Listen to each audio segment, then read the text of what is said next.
Alô, pessoal, tranquilito no mas? Você sabia que os solos cultivados brasileiros acumulam fósforo desde 1967 e que temos potencialmente 33 milhões de toneladas de fósforo em nossos solos cultivados? Acontece isso pela baixa eficiência do uso desse elemento pelas nossas culturas. Conversei com o professor Paulo Sérgio Pavinato sobre o legado do fósforo em solos brasileiros. Como melhorar a eficiência do uso de fósforo em nossa agricultura. Além disso, conversamos sobre micro-organismos solubilizadores de fósforo que estão no nosso mercado atualmente. Também falamos sobre os produtos comerciais que estão no mercado nacional. Fique aqui porque vai valer a pena.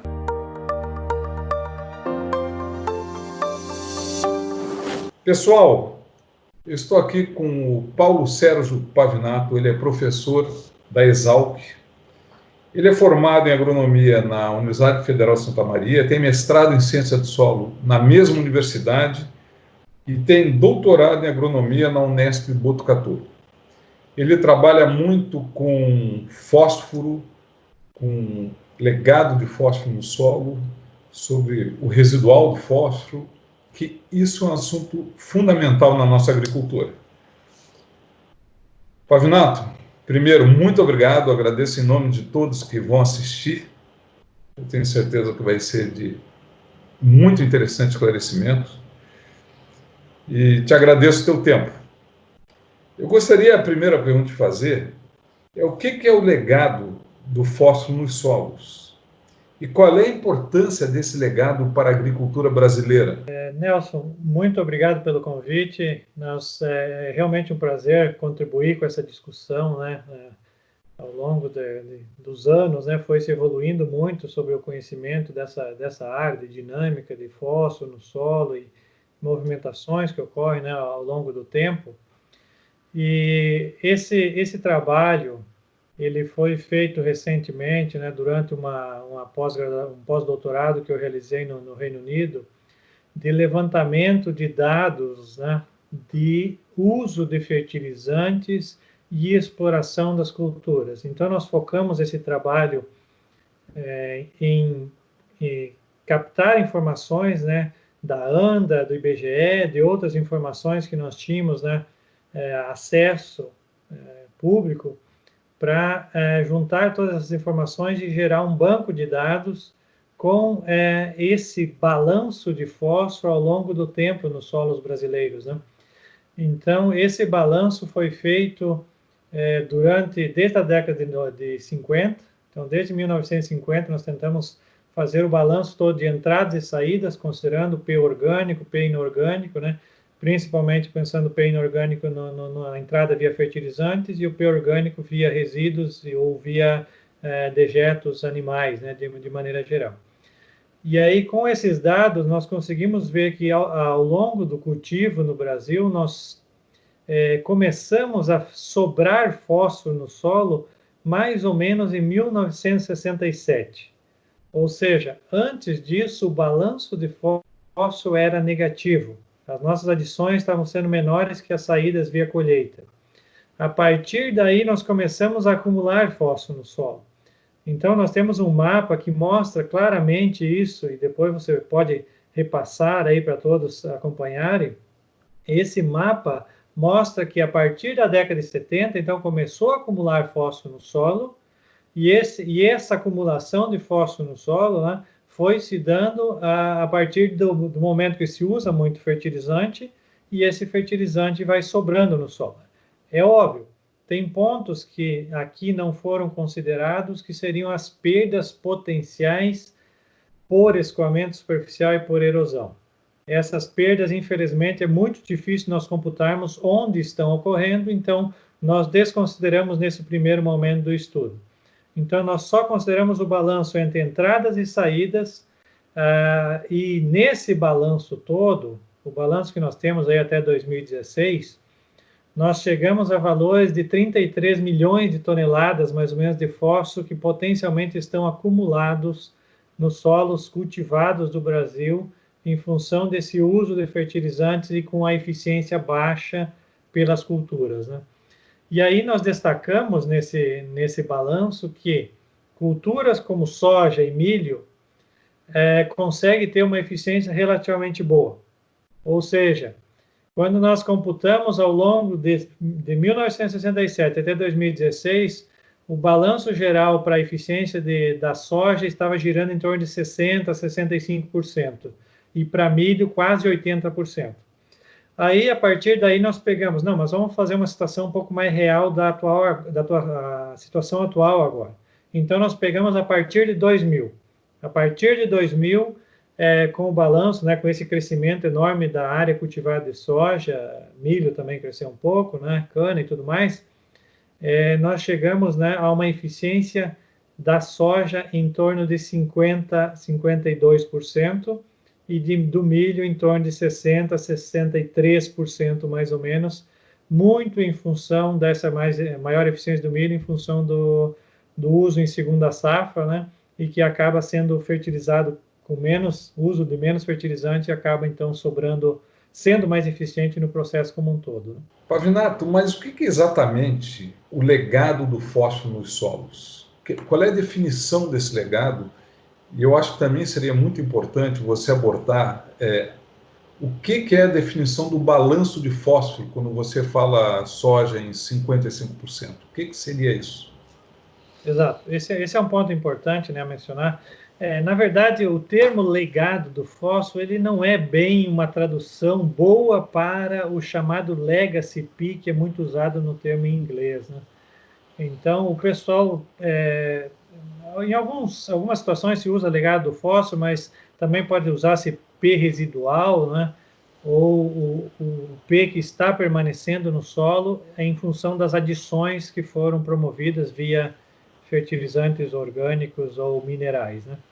Então, esse legado do fósforo seria o residual que está permanecendo no solo em função das adições. Então, em função disso, né, nós pegando aquele balanço do que foi adicionado via fertilizante e o que permaneceu no solo ao longo desses anos de cultivo, nós temos esse P residual, e aí nós partimos para um ponto seguinte, que seria como explorar isso aí. Então, exemplos, né? Nós avaliamos situações de fazendas no Mato Grosso e Goiás, que o P total, o P original do solo, pegando um cerrado nativo, era em torno de 250 a 300 ppm. Avaliando a camada de 0 a 20, que é a nossa camada arável. Após 15, 20, 25 anos de cultivo, dependendo do solo, né, nós elevamos esse teor de P para 650, situações de Mato Grosso em torno de 800 ppm de fósforo no solo. Então, essa diferença entre o P atual, o P total atual, que seria, vamos dizer, 800 ppm, e o P original do cerrado, que era em torno de 300 ppm, é o nosso legacy P, ou o P residual do solo em função dos fertilizantes. Então, esse acréscimo de 500 ppm foi em função dessa adição que foi feita ao longo dos anos de cultivo, né, de fósforo via fertilizantes. Pavinato, qual é a importância dessa informação, desse P residual, o Legacy P? Qual é a importância dele para a agricultura brasileira? Esse é um bom ponto, Nelson. Falarmos que dá para explorar esse Legacy P, ou esse P residual, não é tão simples, porque a exploração desse legado de fósforo no solo, ela vai depender muito do manejo que você dá na sua lavoura, se você faz um sistema de rotação, se você usa culturas que têm um sistema radicular distinto, né, diferenciado, que tem uma capacidade de exploração dessas frações um pouco menos disponíveis de fósforo no solo. Agora, o que nós sabemos é que eficientemente e produzindo com alta produtividade, nós não vamos conseguir tirar muito desse fósforo no solo, porque nós sabemos muito bem que a capacidade de absorção de fósforo nos nossos solos é muito alta. E o tipo de ligação, o tipo de de estabilidade que esse fósforo tem no solo, com ligações covalentes, com troca de ligantes e tudo mais, é muito improvável que nós vamos conseguir tirar, por exemplo, esses 500 ppm que nós adicionamos via fertilizante. Nós poderemos tirar uma parte disso. E aí é o manejo que vai ditar se nós vamos conseguir explorar menos ou mais esse fósforo do solo. Nós temos feito alguns experimentos, né, com essa exploração do fósforo já presente no solo, e nós notamos que é possível, sim, com dados, durante esse meu pós-doutorado, né, com dados durante um ano de cultivo com braquiária, que é uma cultura que tem um sistema radicular fantástico, né, que pode ter uma eficiência muito boa em termos de reciclar esse fósforo, nós conseguimos tirar em torno de 30%. Ou seja, na verdade nós fizemos uma depleção, uma redução de em torno de 30% do P total do solo. Mas aqui nós ainda não fechamos o balanço para dizer é econômico fazer isso ou não. Então esse é um ponto importantíssimo. Quando nós pegarmos culturas anuais, que você quer rentabilidade sobre elas, é improvável que você vá chegar a esse ponto. Então vamos dizer, eu consigo explorar 10% ou 15% daquele fósforo que já está no solo, que é fósforo que está em frações mais lábeis, que não aparece muitas vezes na metodologia, no MERIT, na resina para extração, mas é um fósforo que não está com uma estabilidade muito alta ainda em termos de ligação com os óxidos ou com a fração argila do solo. Então, essa parte, esses 10%, 15%, eu acho que é plenamente possível explorar. Mas mais do que isso é improvável, porque nós sabemos que o tipo de ligação e a estabilidade das ligações do fosfato com a fração sólida do solo são muito altos, né? Então você teria que fazer um milagre para tirar esse fósforo que está no solo com uma estabilidade química muito alta, né, em termos de ligação com a fração sólida. Pavinato, o que você recomendaria na prática para os produtores rurais, baseado no conhecimento científico atual? Porque nós temos, pelas tuas informações, uma quantidade de fósforo bastante grande armazenada em nossos solos. Quer dizer, é uma quantidade quase que igual ao consumo anual de fertilizantes no país. São milhões e milhões de toneladas que estão lá, de alguma maneira, estáveis, com ligações covalentes e de difícil recuperação. Você já comentou sobre o manejo. Você teria mais alguma informação importante? Aí eu acrescento essa pergunta. O manejo com micorrizas, será que é uma ideia? Como é que cientificamente a gente pode avaliar isso? Ou mesmo alguns produtos comerciais hoje que alegam que há a possibilidade de solubilização do fósforo do solo. Quais são suas considerações sobre isso? Muito boa pergunta, Nelson. Sobre isso, né? E voltando um pouquinho ao que você tinha perguntado antes também em relação a esse balanço de fósforo, né? E o que é considerado eficiência. Então, naquele balanço todo que nós falamos lá atrás, o que se considerou é extração via grãos pelas culturas e adição via fertilizantes. Então, no nosso mapa, nós consideramos adição via fertilizantes minerais e extração via grãos, colheita, pegando dados médios de produtividade ao longo dos anos e teores médios de P no grão. Esse acúmulo de fósforo, esses 33 milhões, né, como você falou, né, isso representa muito mais do que já foi adicionado representa muito mais do que se é adicionado via ano, né? Se você considerar hoje, a nossa adição anual gira em torno de 5,6 milhões de toneladas de P2O5 anual. Convertendo para P, teor de P, isso dá em torno de 2,5, né? 2,5 milhões de toneladas de P que nós usamos anualmente.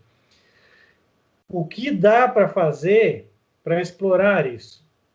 Então, esse é um ponto que é crucial, né? Tem muita gente pesquisando isso, e é difícil chegar a um ponto, dizer, o milagre é esse, porque não existe milagre, né?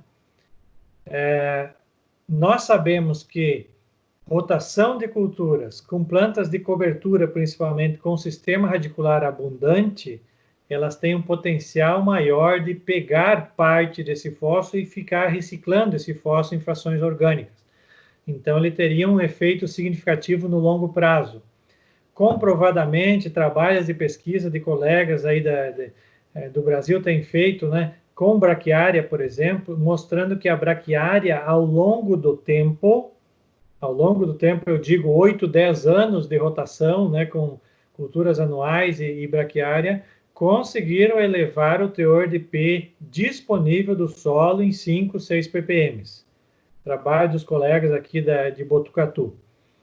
E outros trabalhos feitos, né, também no Paraná com os colegas do Sul, têm mostrado que culturas como trigo, como aveia, também consegue ao longo do tempo, embora um tempo um pouco mais avançado, né?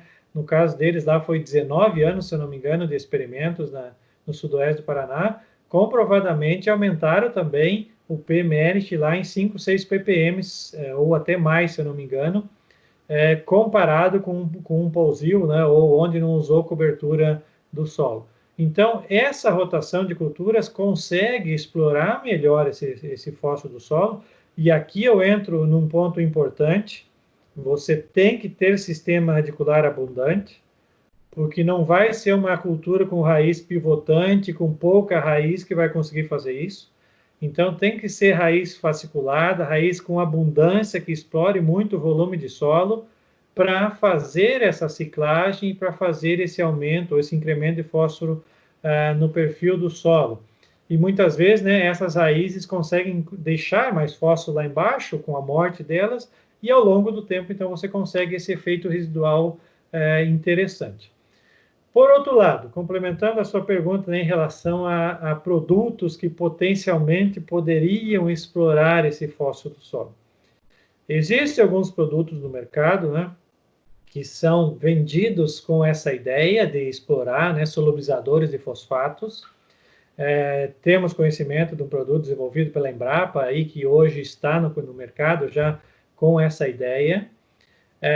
Resultados de pesquisas mostrando o que acontece no solo ainda são incipientes. Inclusive, nós estamos conduzindo alguns trabalhos com isso, tentando mostrar se a química do solo está mudando com esses produtos. Alguns resultados de pesquisa em relação à parte agronômica têm mostrado que eles demonstraram uma eficiência interessante, ou seja, ajudaram a planta a absorver mais fósforo e potencialmente produzir um pouquinho mais, e já são bastante comprovados esses valores. Mas o que está acontecendo realmente no solo em relação ao efeito desses produtos, ainda nós não temos muita convicção. Então, nós estamos trabalhando nisso, estamos trabalhando com essa parte de fracionamento, da parte química do fósforo no solo, para ver se esses produtos conseguem promover uma mudança nas frações mais lábeis de fósforo no solo e consigam, com isso, deixar mais fósforo disponível ao longo do tempo, né? Mas, em princípio, o que nós sabemos é que a maioria desses produtos vendidos no mercado aí são chamados de promotores de crescimento. Ou seja, esses produtos tendem a incentivar a planta a produzir mais raízes.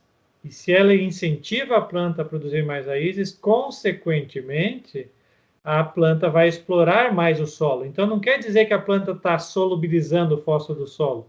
Ela está conseguindo explorar regiões que antes não eram exploradas pelas raízes. Então, esses promotores de crescimento acabam promovendo essa mudança no sistema radicular da planta e, consequentemente, muitas vezes nós temos ganho em produtividade em função dessa melhor exploração do solo. E, consequentemente, ele vai reciclar mais esse fósforo. Então, vai ter um benefício também de longo prazo, né?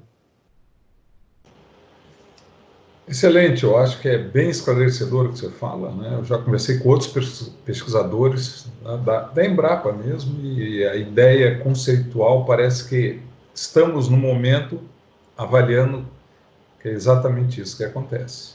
Mas ainda precisamos estudar, né, e conhecer.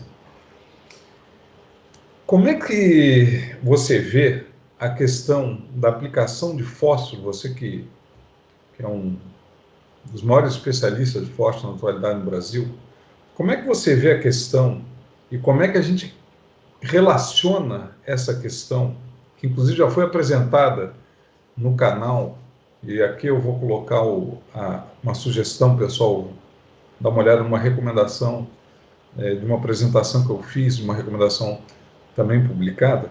Mas como é que você vê essa questão da aplicação de fósforo a lanço no suco de plantio? O que você recomendaria? E como isso se relacionaria com o legado de fósforo no solo, ou o fósforo residual do solo? Como é que você enxerga toda essa questão? Bom, um ponto importante aqui a se falar, né, em relação à adubação a lanço ou sulco para fosfato é que, agronomicamente, nós sabemos que a aplicação superficial ela não será tão eficiente quanto a adubação no sulco, pensando no curto prazo, pensando no ciclo de plantio. Ou seja, nós temos pontos que nós devemos considerar aqui. Então, acho que ficou muito claro no seu vídeo anterior, Nelson, em relação a quando dá para fazer adubação fosfatada a lanço sem ter o risco de perda de produtividade. E aí nós mencionamos, né, ter um perfil do solo com teores no mínimo médios ou altos até 20 centímetros.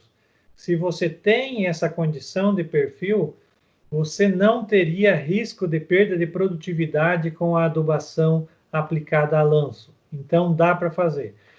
Mas o nosso ponto primordial aqui é em relação à parte de agilidade de semeadura, né? Então, é muito mais logístico essa aplicação superficial do que técnico, certo? Então, quando nós pensamos, né? Ah, mas o produtor do Mato Grosso ou de Goiás, ele quer fazer adubação a lanço, por quê? Porque ele tem uma janela de plantio para soja muito estreita e tem uma janela de plantio do milho segunda safra também muito estreita. Então, se ele perder uma chuva nesse período, uma semana que ele perde nesse período aí, pode comprometer 10, 15, 20% da produtividade da sua segunda safra lá de milho, né? Então, nessas condições, nós sabemos que a eficiência do fosfato vai ser menor na aplicação a lanço, no curto prazo, mas eu recomendaria o produtor fazer igual, porque ele vai ganhar em produtividade. Então, ele perde um pouco em eficiência do fertilizante, mas ele garante a sua melhor produtividade e, com isso, vai se mantendo o sistema muito estável, né? Então, eu não questiono, né, o produtor fazer isso, porque eu acho que ele faz da maneira mais econômica para ele, né, e mais viável, né, para gerar receita a ele.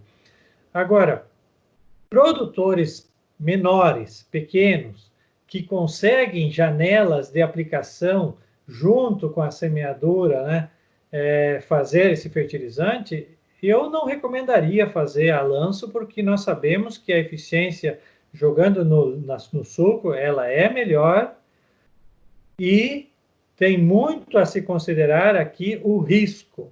Então, imagine uma situação do Paraná, principalmente, né, com relevo um pouco mais ondulado, de Santa Catarina, do Rio Grande do Sul, que você tem áreas bastante onduladas, você tem risco de erosão, você tem risco de, mesmo que não haja movimentação de solo, você tem um risco enorme de escoamento superficial de água. E você jogar esse fertilizante superficial, quer queira ou não, a chuva, esse escoamento de água superficial vai levar parte desse seu fósforo embora. Então, tem sido comprovado com vários estudos aí, né, tanto da parte prática como alguns trabalhos científicos, mostrando que a erosão e o escoamento superficial são as principais movimentações de fósforo do solo. E isso vai parar nos rios, vai parar nos lagos, e acaba muitas vezes causando problemas de eutrofização, né, problemas de contaminação de águas. Então, esse é um ponto primordial. Dá para fazer fósforo a lanço? Dá. Eu não vejo o risco disso. Mas, em situações que você tem o chamado sistema estável, um sistema produtivo, e que você objetiva a chamada adubação de sistema. Ou seja, você tem condições no teu solo de produzir bem, mesmo sem adubação. O que você quer com essa adubação é apenas a reposição daquele fósforo que você está levando embora ao longo dos cultivos, né, para manutenção do teor de fósforo no solo. Mas Destaco aqui, nós temos trabalhos comprovando em várias situações aqui que a acumulação de fósforo no solo, ou seja, um trabalho de 9 anos conduzido ali no Paraná, mostrando, né, que lá nós avaliamos plantas de cobertura e fontes fosfatadas e só aplicação superficial. Depois de 9 anos, avaliamos esse solo, claro, nós avaliamos ao longo do tempo, mas depois de 9 anos, o fósforo que nós aplicamos via fertilizante, tanto fosfato natural como fosfato solúvel, aonde ele estava? Nos primeiros 5 centímetros. A 5 a 10, nós pegamos um pequeno incremento, e 10 a 20, nada. Nenhuma movimentação. Ou seja, o movimento de fósforo no perfil do solo, ele é mínimo. Ele é mínimo. Então, quer queira ou não, você aplicando superficial constantemente esse fósforo, ele vai se acumular na camada superficial. E aí vem um ponto que o pessoal questiona muito, né? Mas em veranicos aí não pode ter risco? Pode. Aí nós batemos naquela tecla, né, de que você tenha um perfil de 0 a 20 com teores adequados de fósforo. Porque se você acumular fósforo só em cima e ficar com 10 a 20 com teores muito baixos, você pode sim comprometer a sua produtividade em anos de veranicos mais intensos, que é o caso que aconteceu no Rio Grande do Sul esse ano, né? Inclusive, dados, né, da CCGL, lá na parte central do Rio Grande do Sul, mostraram que produtores que fazem perfil do solo, que têm um ambiente bom de raiz, obtiveram de 8 a 10 sacas de soja a mais do que produtores que fazem mal feito, né, que não têm um perfil formado. Então, isso mostra claramente que se você tem perfil, é importantíssimo, né, para a estabilidade da produção.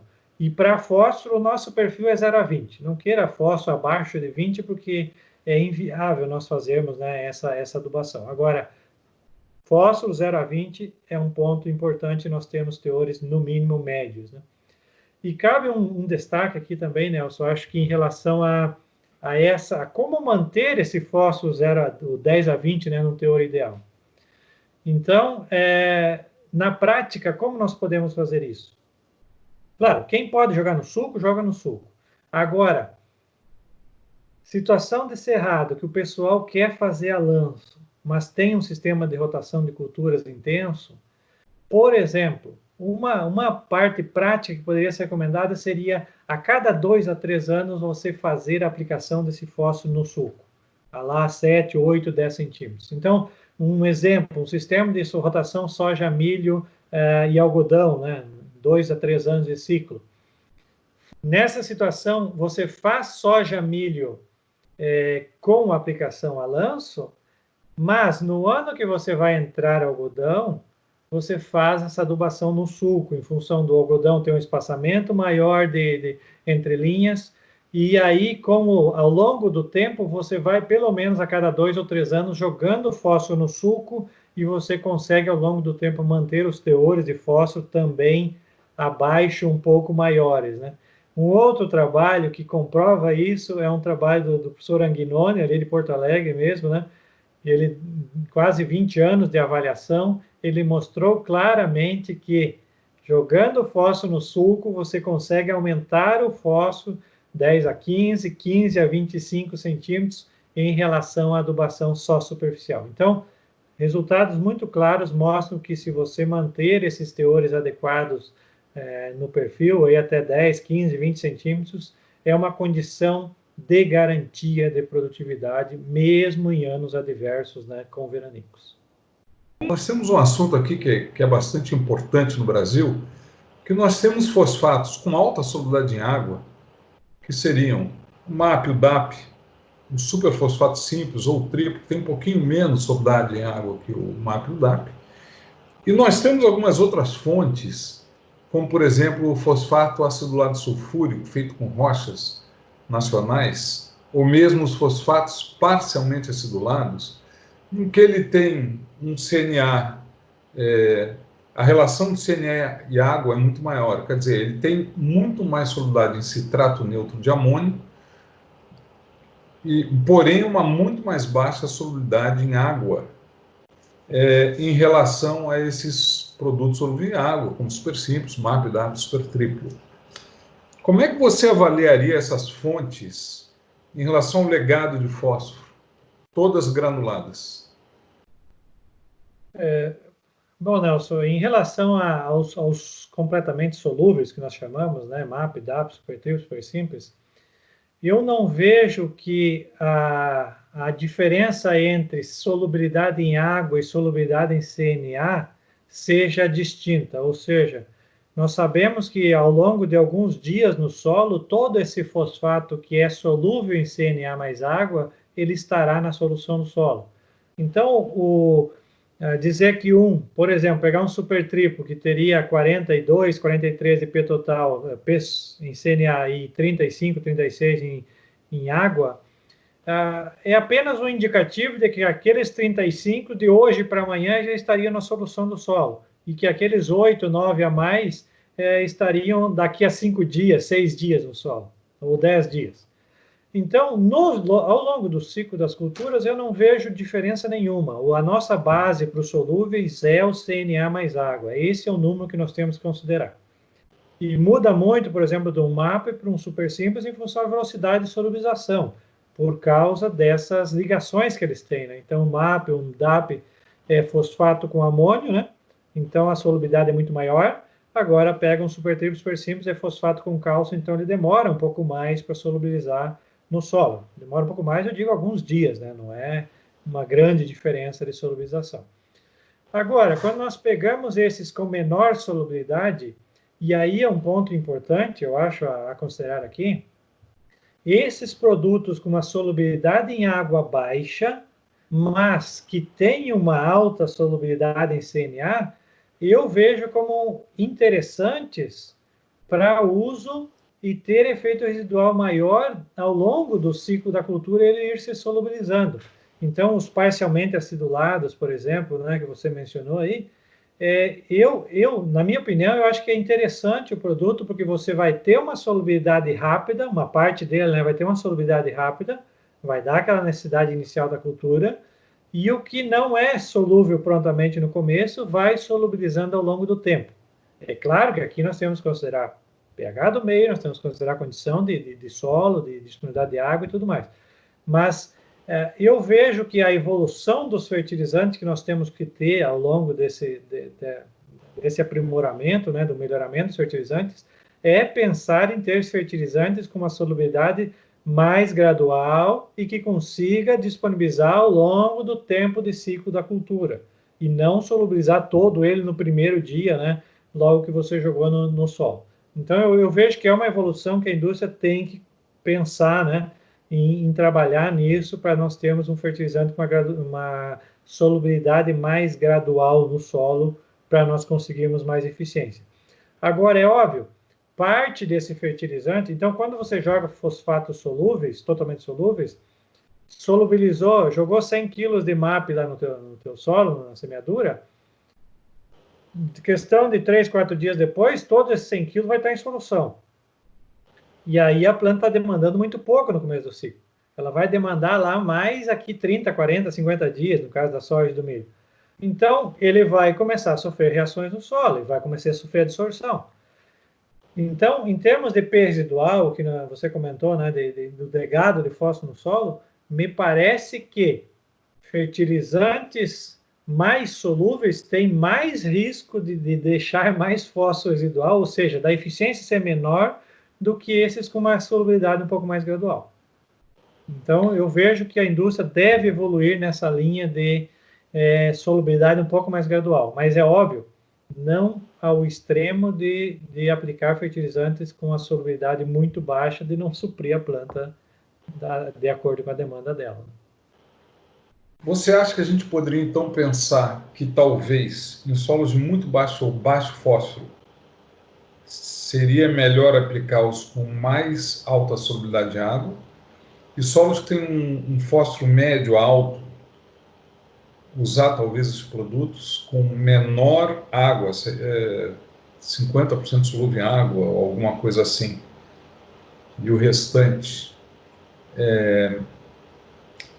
E o restante, Pavinato, em CNA mais água, quer dizer, os com alto CNA e baixa água, talvez em solo já com fósforo médio para cima, ou você acha que isso não seria importante? Eu não vejo que isso seja um ponto crucial, Nelson, porque independente do teor que está natural do teu solo, né, o teor que você tem disponível, você jogar um fertilizante totalmente solúvel, ele, independente da condição, ele vai solubilizar igual, certo? Então, esse efeito gradual de solubilização, ele vai ocorrer tanto num solo com P original baixo, como com P original alto. Então, eu acho que as situações seriam as mesmas, né?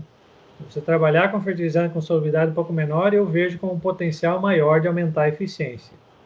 Agora, o que nós temos no mercado hoje, e que funcionam, que são efetivos realmente, são os fertilizantes solúveis, infelizmente, né? Nós temos muito pouco produto diferenciado aí que tem esse potencial de ter essa liberação em sincronia com a planta. Então, por isso que eu falei, né? A evolução, acho, da indústria tem que ir nessa direção para tentar melhorar essa sincronia de absorção. E aí levanta um outro ponto, né? Ah, mas será que nós não poderíamos então aplicar esse fertilizante fosfatado mais à frente na cultura? Mas aí você incorre naquele problema de você jogar superficial, por exemplo, que a distância entre o fósforo e a raiz está muito longe e a planta não consegue acessar. E na pior das hipóteses, você enterrar esse fósforo do lado da linha, por exemplo, depois de 30 dias, o dano que você vai causar na raiz da planta é muito maior, muitas vezes, do que o benefício que vai trazer esse fósforo. Então, não seria uma situação viável, né, até o momento, pelo menos, né, de fazer isso. Então, esse é o meu ponto de vista. Esses fosfatos naturais reagirem, e outra é a classe ou a qualidade do produto em si. Então, condição de solo para os fosfatos naturais terem uma eficiência relativamente boa é ambiente mais ácido. Ou seja, eles iriam funcionar bem numa situação que você está com uma acidez mais elevada no teu solo, teu pH está abaixo de 5,5, por exemplo, então eles teriam uma solubilidade mais alta e poderiam ter uma eficiência razoavelmente boa. Agora, pH corrigido acima de 6 e você jogar fosfato natural reativo, eu falo reativo aqueles fosfatos que vêm de fora do Brasil, de origem sedimentar. Mesmo eles em pH corrigido, a solubilidade deles vai ser muito baixa. Então você não vai ter eficiência. Nós comprovadamente nós tivemos experiência com esses produtos e não é só nossa, né? Tem várias outras informações aí na literatura mostrando que fosfatos naturais, comparativamente com fosfatos solúveis, em ambiente corrigido eles não funcionam. Ou seja, a eficiência deles é muito baixa. Eles perdem muito para o solúvel. Agora, fontes de origem ígnea do Brasil, por exemplo, com baixíssima solubilidade em água e em ácido cítrico, que é a forma que se mede, né, os fosfatos naturais, tem eficiência praticamente nula. Ou seja, desde a década de 70, 80, tem feito muitos trabalhos, né, com essas fontes naturais do Brasil, aplicação direta no solo, a eficiência deles é nula, é praticamente nada. Ou seja, ele não solubiliza. O que nós temos que fazer com esses produtos é usar eles para produzir as fontes solúveis, né? Acidular eles para gerar as fontes solúveis, porque a eficiência é muito baixa. E tratamentos térmicos que você comentou, né?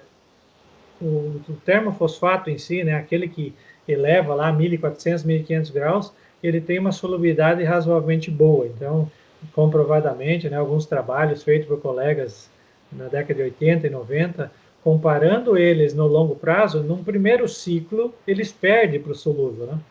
Mas se você considerar o efeito residual que eles têm, né, tanto os fosfatos naturais reativos como esses termofosfatos, eles têm um efeito residual interessante no segundo, terceiro, quarto anos de cultivo. Então, se nós considerarmos o longo tempo, né, uma rotação de culturas e ao longo do tempo, a eficiência dos fosfatos naturais é exatamente a mesma do que os fosfatos solúveis. Os pesquisadores da Embrapa Cerrado já comprovaram isso também, né? No longo prazo, né, em função dessa solubilidade mais gradual desses fosfatos naturais, os reativos, né, reativos importados, eles funcionam tão bem quanto as fontes solúveis no solo. Mas você tem que dar a condição de solo para ele reagir, para ele solubilizar, né? Porque senão ele não solubiliza. E, por outro lado, né, tem produtos no mercado brasileiro aí de fontes ígneas só com aquecimento, ou seja, não chega a ser um termofosfato que houve a formação de um magma, né, derreter aquela rocha e depois esfriar ela. Essas fontes o pessoal tem dado tratamento térmico, mas até 700, 800 graus apenas. Então não chega a derreter. Ele dá só uma aquecida e depois. Infelizmente, né, a experiência que nós temos com esses produtos tem sido de eficiência muito baixa. Muito baixa. Quer dizer, esses novos produtos, para alguns que estão no mercado, que alegam isso, eu acho que você concorda que tem que ser testados, aprovados cientificamente pela pesquisa, para que possam ser comprovados sua eficiência, e que as empresas que falam sobre isso, o produtor só deveria, e o agrônomo, adquirir após verificação de uma informação científica de 2, 3 anos de sua aplicação. Sim. Você concorda com isso? Não, com certeza. Tem alguns produtos no mercado, não vamos mencionar nomes aqui, mas alguns produtos que comprovadamente eles têm uma eficiência melhor quando comparado com as fontes solúveis. Muitas vezes o que inviabiliza é o preço, né? Então, em função dessa tecnologia, o preço agregado que eles colocam em cima do produto é muito além do benefício que ele traz comparativamente com uma fonte comum. Então, eu acho que a indústria tem que pensar um pouco mais, né, nessa estratégia de mercado aí, porque não dá para pagar 30% a mais, 40% a mais de um produto que ele tem uma eficiência de 5, 10% a mais, né, que é o que se comprovou com esses produtos. Então, tem que ser compatível, né? O ganho que o produtor tem que ter com esse produto deve ser compatível com o custo a mais que ele vai ter em relação a essas fontes diferenciadas, né? Isso é importante. E aí temos também uma outra classe de fosfatos, que são os insolúveis, ou quase insolúveis em água, que são fosfatos naturais, ígneos, sedimentares, que muitos são reativos, e mesmo termofosfatos, que também têm muito baixa solubilidade em água.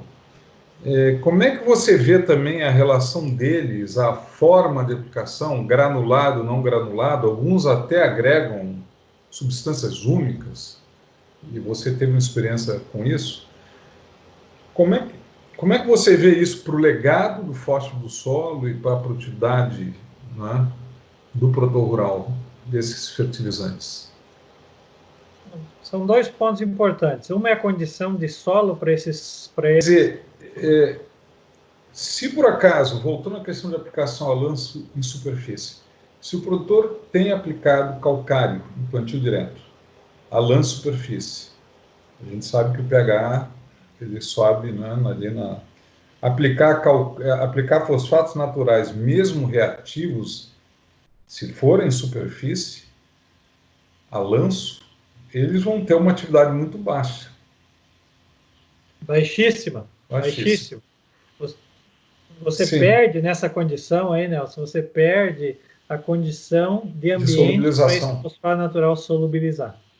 Então, nessa condição aí vai ser a pior possível. E outro ponto que o pessoal bate muito, né, é você jogar o fosfato solúvel a lanço e jogar calcário, né, junto. Com certeza, em função dessa elevação da disponibilidade de cálcio e de fosfato, vai haver uma imobilização parcial desse fósforo na superfície. Quanto tempo? Eu não sei. Vai depender muito de depois acidificar novamente e quebrar esse fosfato com o cálcio, porque não vai formar uma ligação tão estável, né?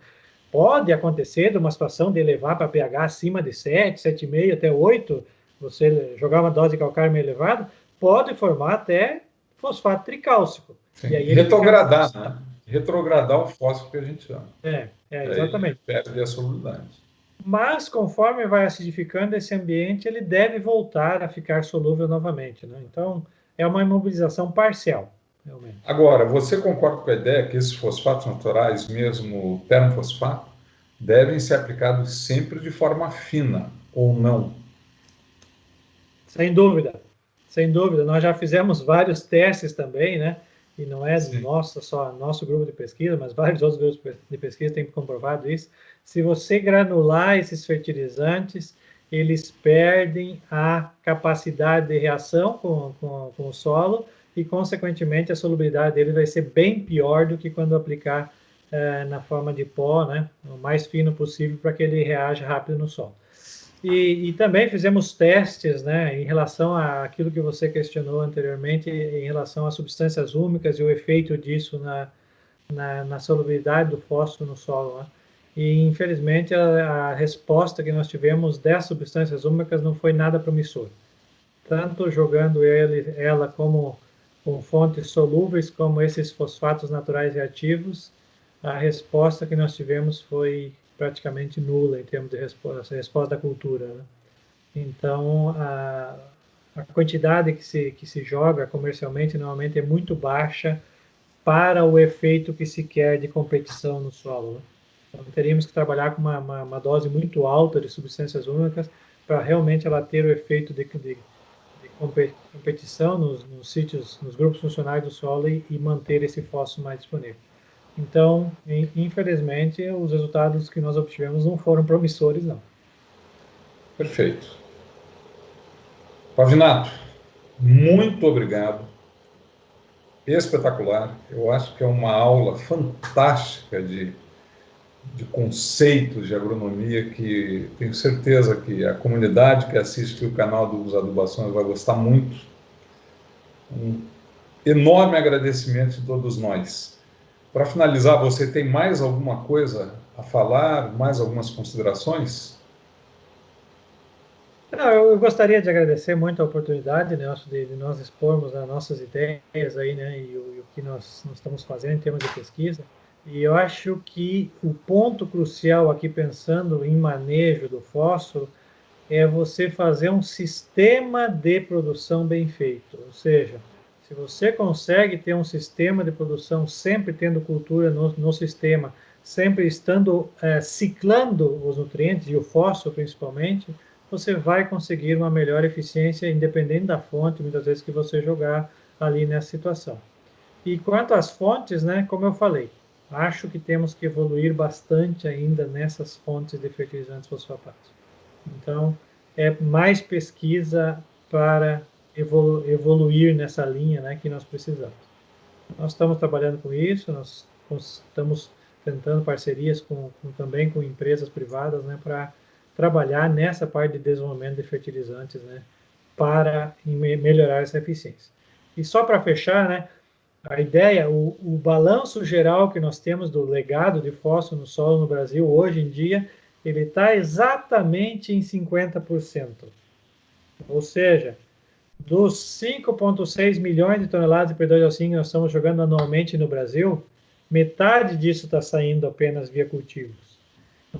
Nosso sonho é chegar aqui 10, 20 anos que essa eficiência passe para 80%. Esse é o nosso sonho. E nós vimos que em algumas condições de campo, né, áreas experimentais, comprovadamente se conseguiu isso. Então, acho que dá para chegar lá. Ok? Então, muito obrigado, Nelson, pela oportunidade. Renato, muito obrigado e um grande abraço. Beleza, um abração, Nelson. Tudo de bom.